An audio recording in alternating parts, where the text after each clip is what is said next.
Hi guys, welcome to revision time. आज मैं ला रही हूँ आप सभी के लिए आरआरबी एनटीपीसी एग्ज़ाम 2025 के 6 जून को पूछे गए सेकंड शिफ्ट के क्वेश्चंस के एनालिसिस वीडियो। इससे पहले मैंने फर्स्ट शिफ्ट की एनालिसिस वीडियो डाल रखी है। जिन्होंने नहीं देखा है वो जाके देख सकते हैं और अपने आगे आने वाले एग्ज़ाम की तैयारी कर सकते हैं। तो चलिए वीडियो को स्टार्ट करते हैं। मगर वीडियो को स्टार्ट करने से पहले अगर आप चैनल पर पहली बार आएँ तो चैनल को ज़रूर सब्सक्राइब कर लीजिए और साथ ही इस वीडियो को लाइक भी ज़रूर कर दीजिएगा। तो चलिए हम स्टार्ट करते हैं 6 जून को पूछे गए सेकंड शिफ्ट के क्वेश्चंस के analysis video.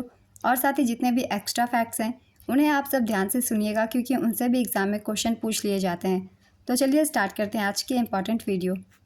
Question number 1, Delhi की वर्तमान मुख्यमंत्री कौन है और किस राजनीतिक पार्टी से संबंधित है? इसका आंसर है रेखा गुप्ता। इनका संबंध भारतीय जनता पार्टी से है। रेखा गुप्ता को बीजेपी विधायक दल की बैठक में दिल्ली की नई मुख्यमंत्री घोषित किया गया।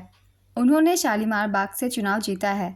नेक्स्ट क्वेश्चन, स्वदेशी आंदोलन कब शुरू हुआ था? इसका आंसर है 1905 में। स्वदेशी आंदोलन भारत में 1905 में बंगाल के विभाजन के जवाब में शुरू हुआ था। लॉर्ड कर्जन द्वारा जुलाई 1905 में बंगाल के विभाजन की घोषणा के बाद भारतीय राष्ट्रीय कांग्रेस ने 7 अगस्त 1905 को कलकत्ता टाउन हॉल में स्वदेशी आंदोलन की घोषणा की थी। यह आंदोलन 1911 में बंगाल विभाजन रद्द होने के बाद समाप्त हो गया था। अगला क्वेश्चन है, इसरो के वर्तमान अध्यक्ष कौन है? इसका आंसर है वी नारायणन। भारत सरकार ने भारतीय अंतरिक्ष अनुसंधान संगठन के वरिष्ठ वैज्ञानिक वी नारायणन को इसरो का 11वां अध्यक्ष और अंतरिक्ष विभाग का सचिव नियुक्त किया है। नेक्स्ट क्वेश्चन, ओसीआई का पूर्ण रूप बताइए। इसका आंसर है overseas citizenship of India. Chandragupta द्वितीय की पत्नी का नाम क्या था? इसका आंसर है ध्रुव देवी। ध्रुव देवी को ध्रुव स्वामिनी के नाम से भी जाना जाता है। ध्रुव देवी गुप्त वंश के शासक चंद्रगुप्त द्वितीय की पत्नी थी और वह उनके पुत्र कुमारगुप्त प्रथम की मां भी थी। चंद्रगुप्त द्वितीय ने नागराज कुमारी कुबेर मंगा से भी विवाह किया था। कुबेर मंगा से उनकी एक बेटी थी जिसका नाम प्रभावती था। प्रभावती का विवाह वाकाटक राजकुमार रुद्रसेन द्वितीय से हुआ था। नेक्स्ट क्वेश्चन, 1929 के लाहौर कांग्रेस अधिवेशन की अध्यक्षता किसने की थी? इसका आंसर है पंडित जवाहरलाल नेहरू ने। भारतीय राष्ट्रीय कांग्रेस से बहुत सारे एग्जाम में क्वेश्चन पूछे जा रहे हैं, तो चलिए कुछ पॉइंट्स की रिवीजन कर लेते हैं जो कि बहुत ही ज़्यादा इंपॉर्टेंट है।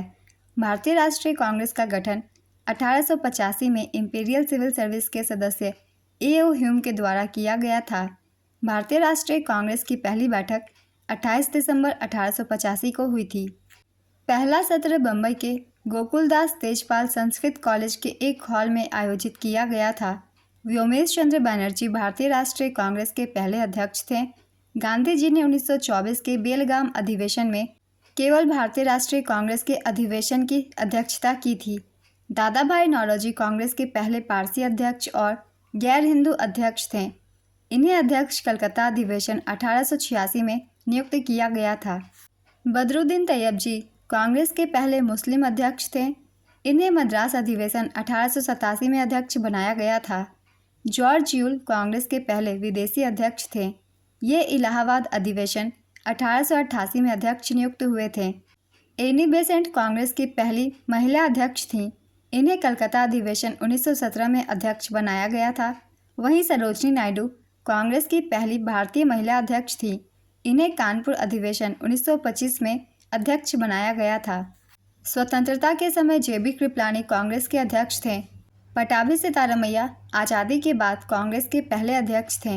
तो ये जितने भी इम्पॉर्टेंट अध्यक्ष थे उन्हें मैंने लिख दिया है। इनके बारे में याद रखिएगा, क्योंकि ज़्यादातर एग्जाम में इनसे क्वेश्चन पूछ लिए जाते हैं, क्योंकि ये हर कैटेगरी में पहले हैं। चलिए अब दूसरे क्वेश्चन को देखते हैं। 2025 में अंतर्राष्ट्रीय ओलंपिक समिति के अध्यक्ष के रूप में किसे चुना गया? इसका आंसर है क्रिस्टी कॉवेंट्री को। ये जिम्बाब्वे की हैं। नेक्स्ट क्वेश्चन, निम्नलिखित में से कौन सा उदाहरण ऑस्मोसिस यानी कि परासरण का सही उदाहरण है?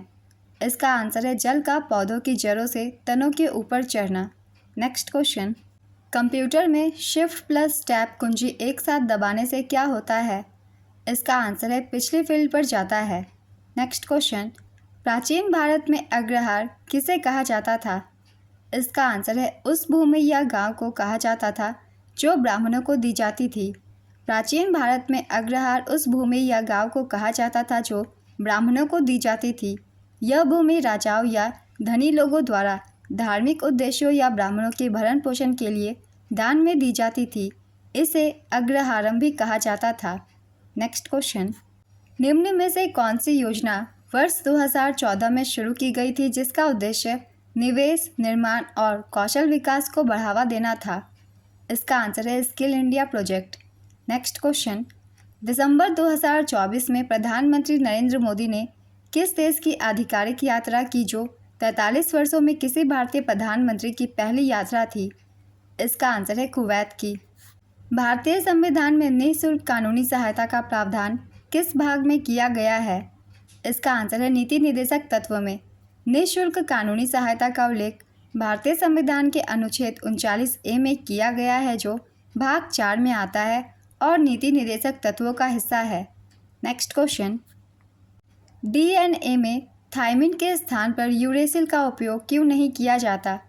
इसका आंसर है यूरेसिल DNA में साइटोसिन के डीएमिनेशन से बन सकता है जिससे त्रुटियों की पहचान कठिन हो जाती है।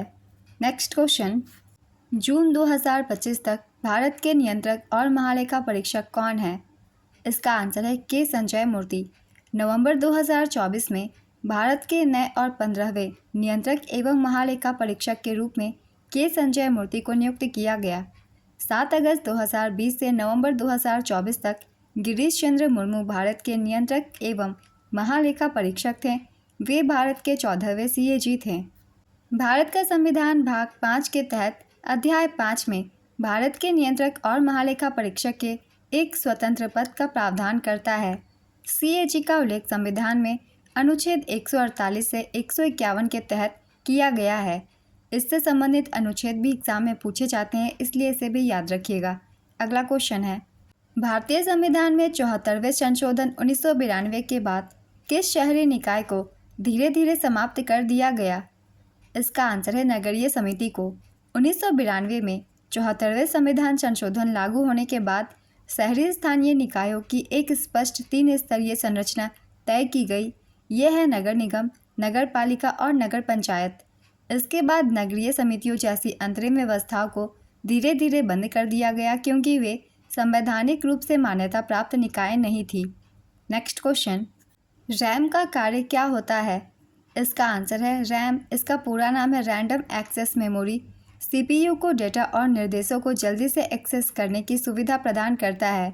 यह डेटा को अस्थायी रूप से स्टोर करता है जिसे आप वर्तमान में उपयोग कर रहे हैं, जैसे कि ओपन एप्लीकेशन या फिर दस्तावेज। नेक्स्ट क्वेश्चन, वक्फ बिल में क्या परिवर्तन किया गया है? हाल ही में ये काफ़ी खबरों में थी। इसका आंसर है गैर मुस्लिम सदस्यों और महिलाओं को वक्फ बोर्ड में शामिल करना, वक्फ संपत्तियों का डिजिटलीकरण, कलेक्टर को सर्वेक्षण का अधिकार और ट्रिब्यूनल के फैसले के खिलाफ हाईकोर्ट में अपील की अनुमति शामिल है। इनमें से कोई भी एक ऑप्शन में आप उसे टिक कर सकते हैं क्योंकि वक्फ बिल में ये सारे परिवर्तन किए गए हैं। नेक्स्ट क्वेश्चन, थार रेगिस्तान के क्षेत्र में कौन नहीं आता है? इसका आंसर है विंध्याचल। नेक्स्ट क्वेश्चन, नरेंद्र मोदी ने गति शक्ति योजना किस लिए लाया था? इसका आंसर है देश में विश्व स्तरीय बुनियादी ढांचा तैयार करने के लिए। 15 अगस्त 2021 को PM गति शक्ति योजना की घोषणा की गई थी। अगला क्वेश्चन है, Alt+ टैब का उपयोग किस लिए किया जाता है? इसका आंसर है विंडोज़ और मैक दोनों ऑपरेटिंग सिस्टम में खुले हुए एप्लीकेशन या विंडो के बीच स्विच करने के लिए। नेक्स्ट क्वेश्चन, भारत में सिंचाई के मुख्य स्रोत क्या है? इसका आंसर है भूजल। भूजल यानी कि अंडरग्राउंड वाटर को कुएं और नलकूप से निकाला जाता है। इसके अलावा नहरें और तालाब भी सिंचाई के महत्वपूर्ण स्रोत हैं। नेक्स्ट क्वेश्चन, गुप्त साम्राज्य में सामंत और भक्ति किसे कहते थे? इसका आंसर है सामंत राजा के अधीन शासक थे जो राजा को सेना और धन प्रदान करते थे। वही भक्ति का अर्थ होता है राजा के प्रति निष्ठा और समर्पण। नेक्स्ट क्वेश्चन, किस उपन्यास को 2024 बुकर पुरस्कार के लिए चुना गया है? इसका आंसर है ऑर्बिटल। ये उपन्यास ब्रिटेन के सामंता हार्वी के द्वारा लिखित है। आप सभी को ये वीडियो हेल्पफुल लगी हो तो वीडियो को लाइक ज़रूर कर दीजिएगा। आज की एनालिसिस वीडियो कंप्लीट होती है। 6 जून को पूछे गए सेकंड शिफ्ट के सारे क्वेश्चंस थे। अगर आप सभी को ये वीडियो हेल्पफुल लगे तो वीडियो को लाइक ज़रूर कर दीजिएगा और इस तरीके की कम टाइम के एनालिसिस वीडियो के लिए चैनल को भी ज़रूर सब्सक्राइब कर लीजिए। तो फिर मिलते हैं अगली वीडियो के साथ। आप सभी को आने वाले एग्ज़ाम्स के लिए ऑल द बेस्ट।